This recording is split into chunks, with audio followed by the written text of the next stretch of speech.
দোলযাত্রা ও হোলির মধ্যে তফাৎ কী জানেন না অনেক ব্যক্তি।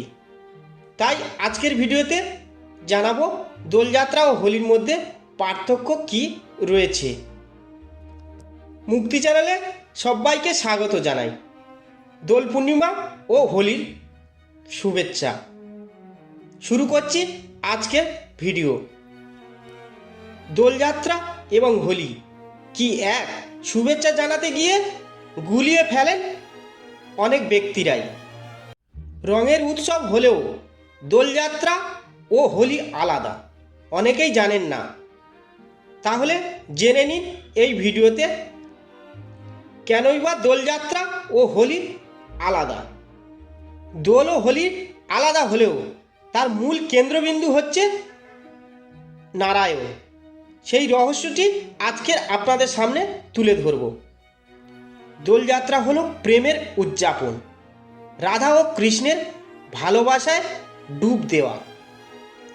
বাংলায় দোলের দিন শ্রী চৈতন্য মহাপ্রভুর জন্মতিথি নবদ্বীপ মায়াপুর কৃষ্ণনগরে উদযাপিত হয় দোল পূর্ণিমা। ফাল্গুনী পূর্ণিমার রাতের পর দিন দোল পালন করা হয়। এই দিনেই রাধার গালে রঙের ছোঁয়া দিয়েছিলেন ভগবান শ্রীকৃষ্ণ এবং একই সঙ্গে করেছিলেন প্রেম নিবেদন। রাধার দুধে আলতা গায়ের রং দেখে বেশ রেগে যান ভগবান শ্রীকৃষ্ণ। মা যশোদার পরামর্শে রাধাকে রঙে রাঙিয়ে দিয়েছিলেন ভগবান শ্রীকৃষ্ণ। এটি গেল দোলযাত্রার কথা। এবার আসা যাক হোলি কি। অধর্মের উপর ধর্মের বিজয় হলো হোলি। ভক্তের পাশে দাঁড়িয়ে শ্রী বিষ্ণু শান্তি দেন দুর্বৃত্তকে।